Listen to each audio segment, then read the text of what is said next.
welcome to the 6th episode of Let's Get Quilting. So today in this episode we are going to put our blocks that we've made in the first 5 episodes and we are going to put them all together. We're going to add some borders, we're going to put the batting, and we're going to make a quilt. We're going to make a quilt of all the blocks that we've worked so hard on. And that is going to be wonderful. I'm so excited. I always get excited at this stage of the process of making a quilt because it all comes together. And you know, no matter what fabric you use, it's always beautiful at the end. I always find. So let's get started. You probably noticed that I'm in a different room right now. And the reason I am in a different room is because I wanted to lay out all of my blocks on the bed. A lot of quilters have a design wall, which is a piece of flannel attached to a flat wall where they put up all of their blocks and rearrange them to see how appealing they are in different order. And I don't have that. I have a design bed, which is my alternative. So what I did was I laid out all of my blocks in the order in which I thought they were the most appealing to look at. I didn't want to have a lot of purple together, I didn't want to have a lot of green together, and I also didn't want to have, like, say, 2 Ohio stars or 2 9 patches together. I wanted everything to be evenly distributed. And so this is what I've come up with. Now, realizing that the blocks, once they're sewn together, are going to be a 9-inch finished block. Right now, these blocks are a 9.5-inch block. And when they're sewn, because they're going to have a 1/4 of an inch taken off each seam for the seam allowance, you end up with a finished 9-inch block.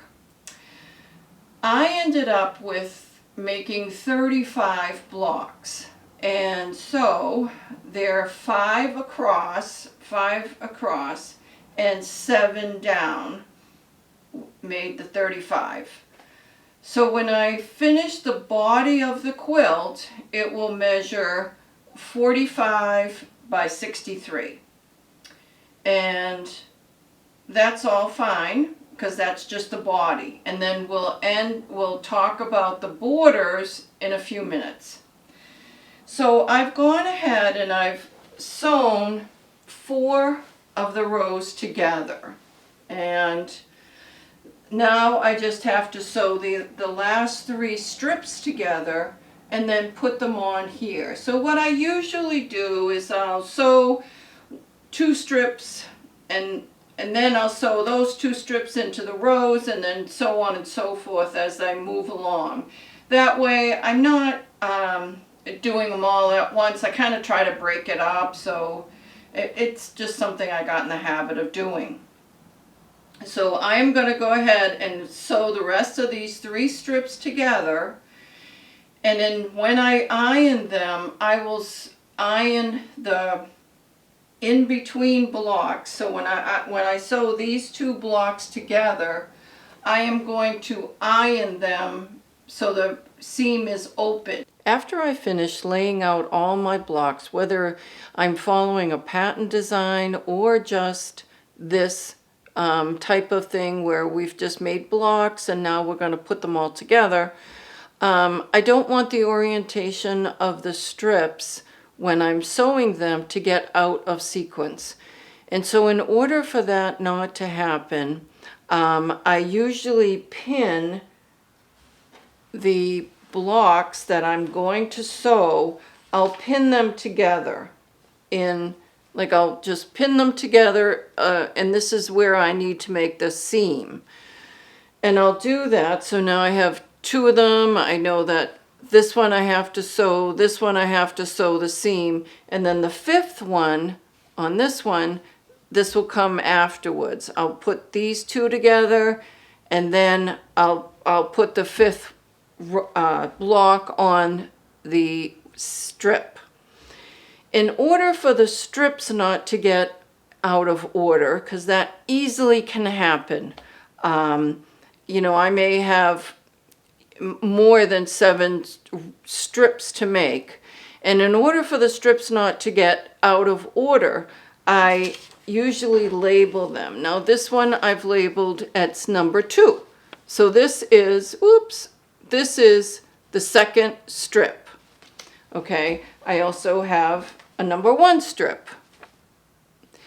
And that may seem silly to label things, but when you're in a hurry, or, you know, like if I'm going to go out for the day and then I'm going to come back and sew, or I've gone to put a wash on or taken a break, I don't want to mess up where I am, and I don't want to have to take a lot of time to figure out, oh, what did I do?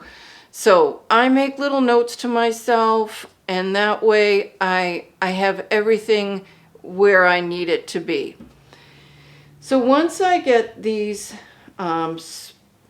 blocks put together, now here's 2 blocks put together, and once I do that, the seam in between the 2 blocks, I am going to press outward. So I'm going to press them just flat open.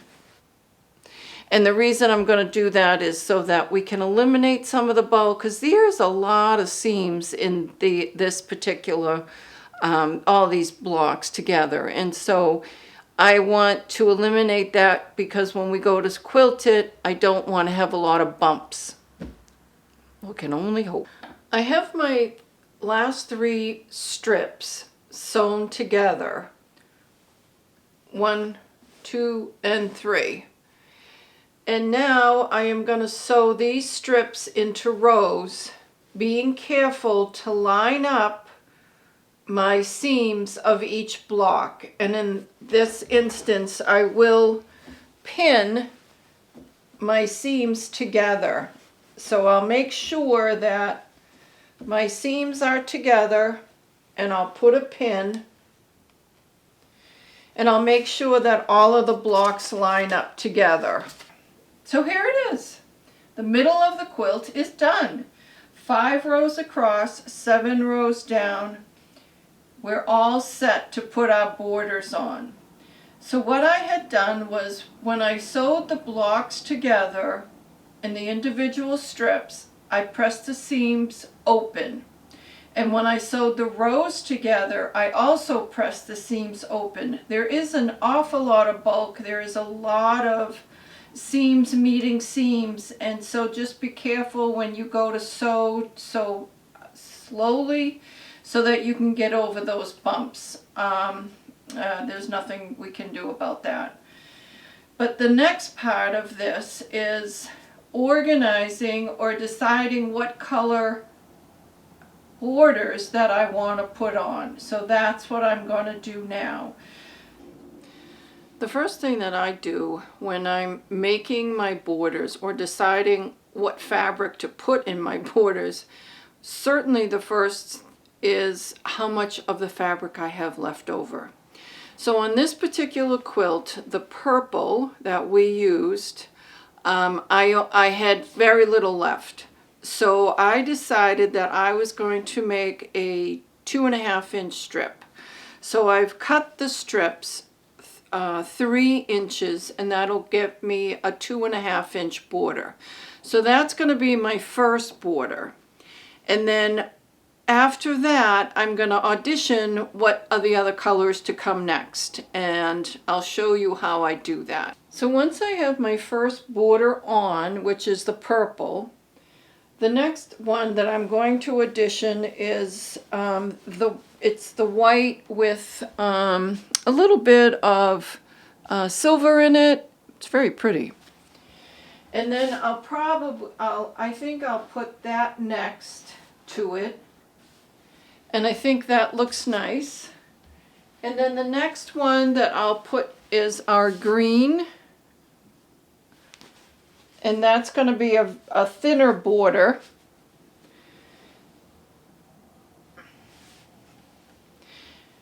And last but not least, of course, is our main focal fabric, which is the flowered, and I have a lot of this left.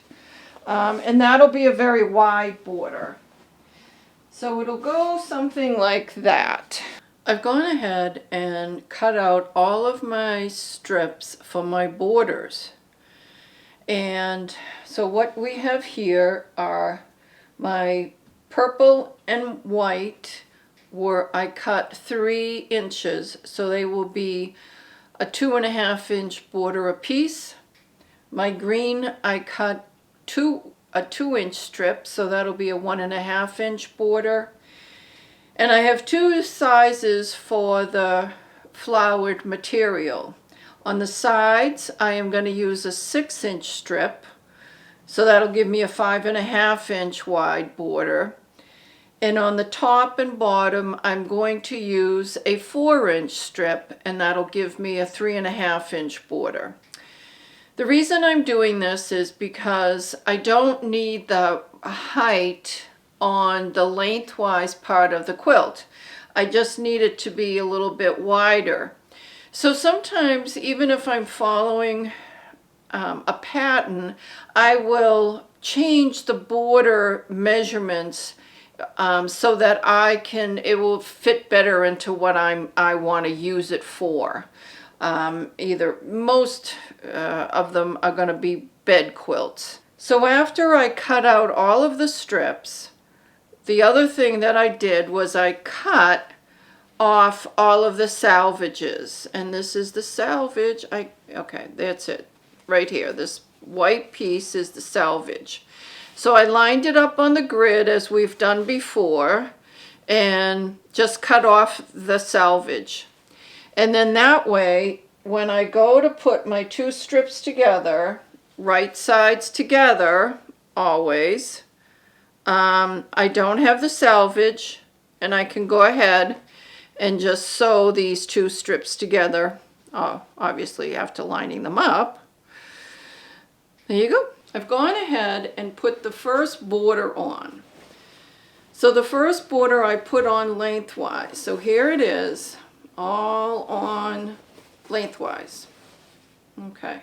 And we do have some left over, which I will cut off. I will make it even to this last block. And on this side, you'll notice that I also had a little bit left in the beginning. So what I did when I went to sew the borders on, I used this as my leader instead of the little piece of fabric. And that way it kind of gave me something to start the quilt with, sewing, and then I lined up my blocks accordingly. You know, they're just straight down. Now what I'm going to do is I'm going to cut this right here so it's even with this block, and I'm going to do the same with this side so it's even with the block. I hope you can understand this and see it. Okay, so now if you notice, my border is on and it's even with the block, and so now I'll be able to put on my widthwise block, because I put my 2 lengthwise borders on. This one I have to cut. The other thing that I never mentioned before, but I will mention now, is one other piece of equipment that I use frequently when I'm sewing. And this is because I'm really bad at math. And I use the calculator. Because I have to figure out, like when I was doing the borders, I had to figure out how wide I wanted each border to be, because I wanted the end quilt to be roughly about 60 inches wide and about 80 something inches long. So I had to figure out each border. Okay, and so once I cut the border, I have to minus a 1/2 inch, because it's a 1/4 inch seam on each side. And since I've always been bad at math, my friend, like my friend the seam ripper, my friend the calculator, comes in handy. So, as I'm saying, there are some things in our quilt room that we cannot do without, and that is truly one of them. I should have paid more attention in math class, but I did not. The first border is on. So we have it on lengthwise, and we also have it on widthwise. Oh, it's looking so good too, I have to say. This is really one of the parts that I get excited about when I'm quilting, is starting to look like a quilt. It's starting to all come together, and I can see the finished product. It's kind of like when you do a home improvement project. You're excited at the beginning, you're going to do some remodeling, which we've done a lot of, and you're excited, and then you get like halfway through and you hate it, and then you get to the end and you're so excited again, and you start all over. And so that's where I'm at now. I'm so excited about this. This is really coming together, and it's going to be a really cute quilt, I have to say. So I'm going to continue putting the borders all around. So my next border is the white with the little bit of silver, and I'm going to sew the 2 strips together, and that'll give me the lengthwise, and 2 strips together will give me the width. And then I will attach those to the quilt, and I'm going to continue this process with the white, the green, and the flower, and then I'll come back. And it's really all just straight stitching, sewing the 2 lengths together of the strips that you've cut, sewing those on first lengthwise to the quilt and then widthwise. And always remember, whatever way you start, that's the way you always want to keep putting on your borders if you have more than one. This particular quilt will have 4, so we want to make sure that we're consistent in doing it lengthwise first, widthwise second. It'll look nice that way. And here it is, all finished. Wow, it came out beautiful. I have to say, I was a little bit hesitant about how it would come out, because I'd never done anything like this before, just made blocks and put them together, but wow, it's beautiful. It's beautiful. I'm going to show you a close-up of all the borders and how they came out, but everything came out so well. I'm really pleased with it. I wanted to give a close-up of how the borders came out, and so here they are. And as you can see, each border I put on first lengthwise, okay, and then secondly I put on the top. So that way they were all consistent in looking, and I think that that's important. And they really came out nice. It's kind of nice sometimes also to break up your borders as far as the size that they are. Sometimes I have a small skinny border, then a large one, and that kind of it draws your eye to different parts of the quilt. And even though a quilt may not have a specific border, you can design your own. You don't have to, even if you're following a pattern, you don't have to make it. You can divide up the yardage into what you think it would look appeasing to you. You can always change things. I mean, the pattern is just a guideline to get you to think about it. That's how I look at patterns. We now have the quilt top finished, but that is not the end of the story.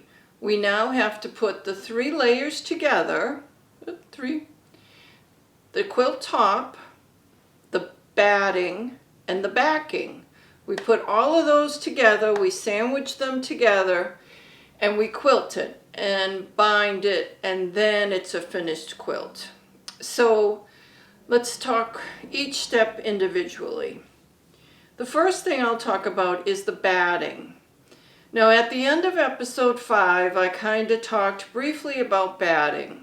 And as I said, there are many different types of batting, and it really is going to come down to a personal preference. Sometimes it's going to come down to what's on sale. I particularly like 100% cotton batting. And I've used this particular product for years. It's very thin. As a matter of fact, it's wafer thin. As you can see, it's very thin. It has knobs on the front. It's plain on the back. It washes 100%, dries 100%. I never have any problems about it bunching together. And I use it for all my projects. Couldn't get that out. But it all depends on what you want. There's wool batting, bamboo batting, polyester batting, a combo of polyester cotton. There are people that use cotton batting plus wool batting, gives a little bit of emphasis when you do the quilting.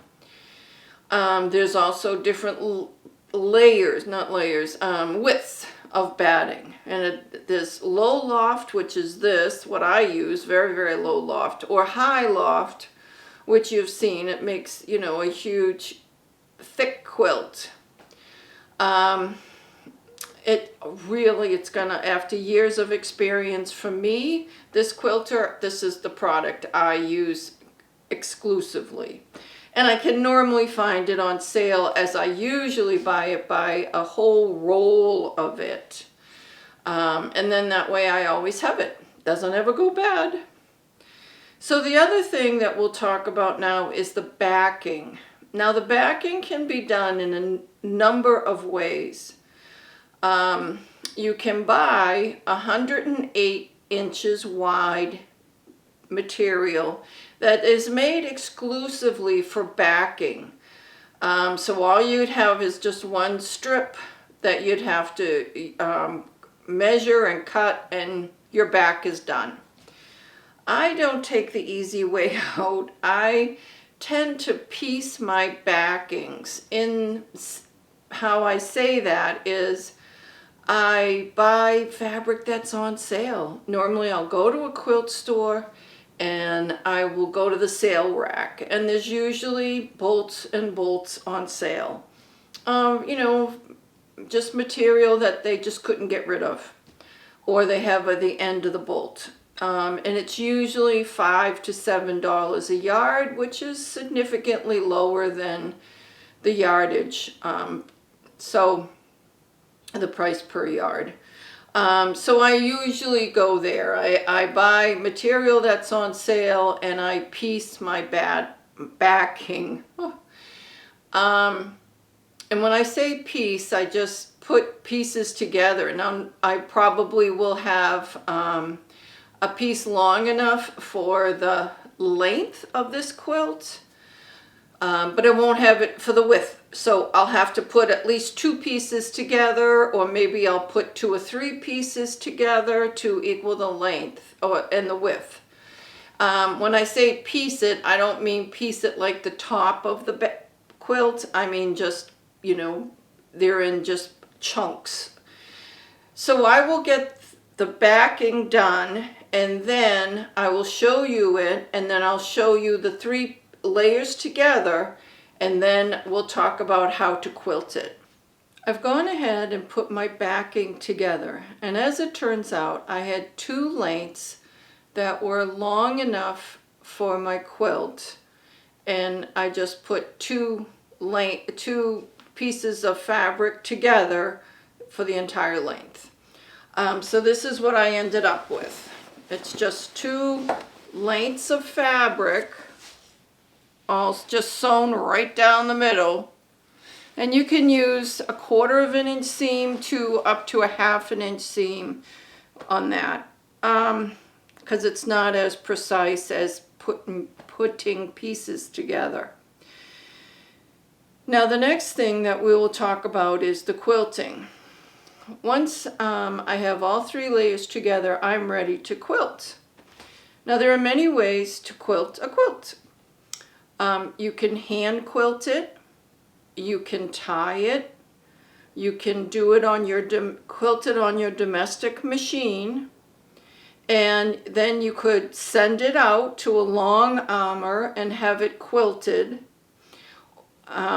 So I have done pretty much all of those. I have hand quilted a small quilt. I've taken classes on hand quilting and really realized that it wasn't for me. It took way too long.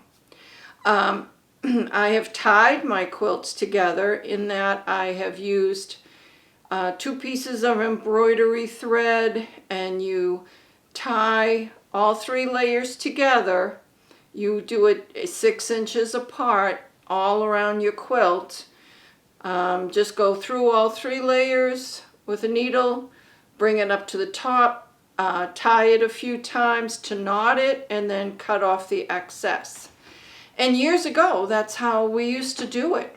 And they lasted forever like that, as long as you do it 6 inches all around. So I've done that before. I've also quilted on my domestic machine. It is a little cumbersome. I won't say that it isn't. You have to roll up all 3 layers and try to get it through your throat plate, which is the area between your needle and the base of your machine. But it can be done. I did many quilt like that. But now I am able to quilt it on my own. And I also used to send out my quilts to a long armor, which meant that a woman or man that had a long quilting machine would take it in and put a pattern on it and quilt it. And I've done that before. I now have the ability to do my own quilting here at my house. And I'm not fancy about it, to be honest with you. I'm not. I wish I was. I really wish I was. But it really takes time and practice. And, you know, my goal is to get my quilt done. I'm not going to enter it into a quilt show or contest. So if it comes out basic, I'm okay with that.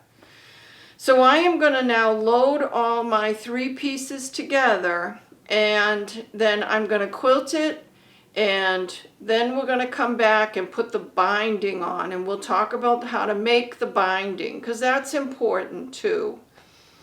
One thing I do want to say, that if you send out your quilt to a long armor, please contact that long armor before you make your backing and purchase your batting. They may have certain specifications that they want you to adhere to, and you don't want to get caught off guard. So make sure that you make that call previous and save yourself a little bit of time and trouble. When I'm doing my binding, I cut 1.5 inch strips, and I use this to make my binding. Now I may have pieces left over from the borders or just the fabric in general, and I'll cut 1.5 inch strips and start making the binding. Now what I like to do is make a pieced binding, and I'm going to show you how I do it. So I take a 1.5 inch strip, which is what I have here, and this is the right side, and I put it on a horizontal line. And then I take another strip, again 1.5 inches wide, and put them right sides together. So I'm going to put this right side together and put this on the vertical line. And I don't need that much hanging over, so I'm really okay. Then I take a ruler, and I'm going to make a line from one corner to the other, from one corner to the other, right there. That line right there. Now on this one, I am going to sew on this line right here, not as we did the half square triangles or quarter square triangles. This one I am going to sew right on this line. And then I'm going to come back here and cut it, and I'll show you how to do that. So let me sew this on the line, and I will be right back. So I've sewn right on the line, as you can see. And then the next thing I'm going to do is I'm going to set my ruler so that it is 1/4 of an inch away from the line. So here's my line, and I'm going to set my ruler 1/4 of an inch so that my 1/4 of an inch sits right on that line. Take my rotary cutter and cut. And on this, I just want to cut off the dog ears first prior to pressing. So now I have the beginning of my binding, and it's on the bias, so it's stretchy, which is what we want. And then once I have all of them done, I am going to take and I am going to press in 1/4 of an inch inward. Okay, so I'm going to, for my whole strip, I'm going to press 1/4 of an inch all the way down my length.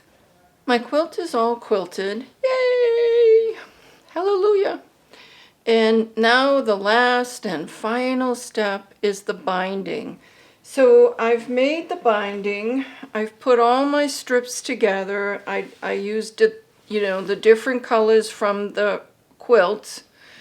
And then once they were together, as I've shown before, I pressed 1/4 of an inch all the way along.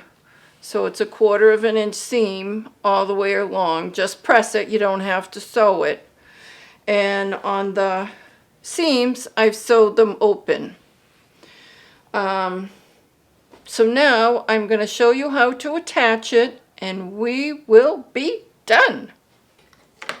The other thing that I went ahead and did is I cut off all the extra batting and backing. I usually leave about 2 to 4 inches on all sides so that I can quilt my quilt, because as you quilt, it's going to shrink in. I find my end, so here's my end right here. And what I am going to do is I am going to attach it to the backing first and then flip it over and attach it to the front. So this is the way I do it. I use my walking foot, which is a foot that I've gotten with my machine, and it's for using when you have extra layers, which we do when we have all 3 and actually 4 with the binding. So what I do is I just line it up, and I'm going to bring the... And on this, you also want to do 1/4 of an inch seam. So you have right sides together, and on the pressed side is away from you, and you're going to sew on the raw side, and you're going to sew it on the back side of the quilt, 1/4 of an inch seam. And when we get to the corner, I'll show you what happens. So here we are at the end of the first corner, if you can see. So in attaching the binding, I want to bring it just short of that corner. So it's about 1/4 of an inch just shy of that corner. So I turn my machine down, and then I stop. I cut the thread. So right now I'm 1/4 of an inch shy of the corner. So what I do with my binding is I'm going to fold it on a diagonal so it meets the corner. Let's see if you can see that. So here's the fold, and I bring it so that it's folded on the diagonal at the corner. And then I'm going to hold it and I'm going to bring it over itself, just like that. Okay, so here's the corner folded, and then I'm bringing it back over to itself. So what I do is I start with a leader, and then the edge that I am now going to sew on is the one I flipped over. I'm going to open up my presser foot, and then I can start sewing. I will continue to do this process at all four corners, and then when I'm finished with this, I will come back and I'll show you how we flip the binding and we sew it to the right side of the quilt. So now we have the binding on the back side of the quilt, and now we need to put it on the front side. Now, there are many quilters who attach the front binding to the front of the quilt and they hand sew it, pin it and then hand sew it. And I've done this before, but it is time consuming, especially if you have a large quilt. I find it just well, it's definitely easier, that's for sure. And honestly, most people that I give a quilt to, they don't know that it's not hand stitched, and these aren't going into a museum. They're not going to be in a judged contest. My quilts are given away so that people can use them. So I take the easy way out, and some people will say that I take the easy way out, and I sew the front of my binding to the front of my quilt. I machine sew it on. So what? The quilt police is not coming to my house. The one thing I do use when I attach the binding to the back of the quilt, I just use my regular sewing thread and bobbin. When I attach it to the front of the quilt, when I flip it over, which I'll show you in a second, when I flip it over and I put it onto the front of the quilt, I do use a monofilament thread, and it's so, you won't even be able to see it, it's so light. It's just a very, very fine strand of basically clear thread, and that way you won't see the stitching. And I do like working with this. It is a little bit difficult, you know, it's not like 100% cotton thread that we've been using. It's but it does come in clear, which is this. It comes in a gray, and I believe it comes in a black. So you could, you know, certainly match it to, a color of your quilt. I don't think it comes in colors. I think it's just those three. But, you know, it does last a long time, and you just have to be careful that when you put it on your machine, it doesn't ravel. So I'm going to go ahead and attach this to my sewing machine and get ready to put the front of the binding, flip it over and put it on the front of the quilt. So exciting, this is the last step. Okay, here it is, the front of my quilt. Now I've attached the binding to the back of my quilt. And what I'm going to do is, all I'm going to do is just flip it over and sew. It's as easy as that. Now you can, if you want to, pin all along once you flip it over, but in reality, I don't see that that's a necessity. And, you know, my position on pinning is that I try to do the least amount that I can. I just want to sew as close to the fold as I can. It doesn't have to be 1/4 of an inch in. It just has to be as close to the fold as you can make it. And then when I get to the corner, I will show you what I do. As you can see, we're coming to the corner. Now what needs to happen is that this little edge of the corner needs to be cut off.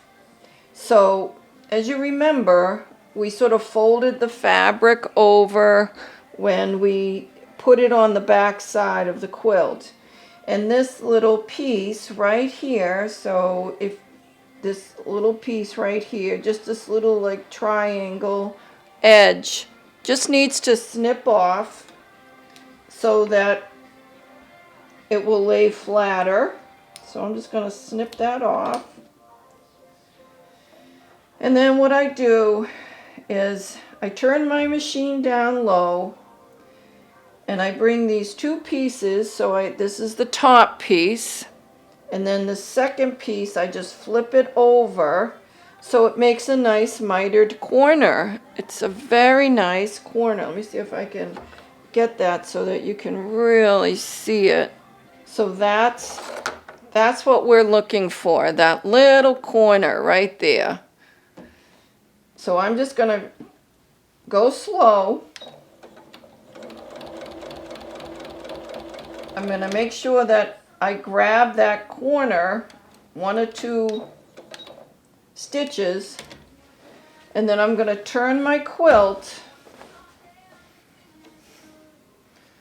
put my presser foot down and start again. And then once it's grabbed to the corner, I can increase the speed of my sewing so I get, because it's only now straight line sewing. And here is the finished quilt. Yahoo! Wow, it came out great.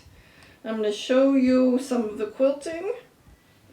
I'm going to zoom in, move in a little bit, and show you the quilting. So I just did random quilting throughout. I hope you're as excited as I am to finish the quilt. This has been a great experience for me, and I hope that it's been a good experience for you also. I've learned a lot, and I'm very proud of the fact that, you know, after the series, I have a quilt. I mean, and a very nice quilt. It's so pretty. It really came out great. You know, it's not perfect. None of us are perfect. You know, but the person that gets it, whoever that may be, they're gonna love it because it came from you. And that's the important part as far as I'm concerned. So I hope that you continue quilting. I hope that you continue learning. There's a lot of information on the web. There's a lot of information at quilt shows. There's a lot of information in quilt magazines. And I hope that you take advantage of this. And I hope that I see you next time on Let's Get Quilting.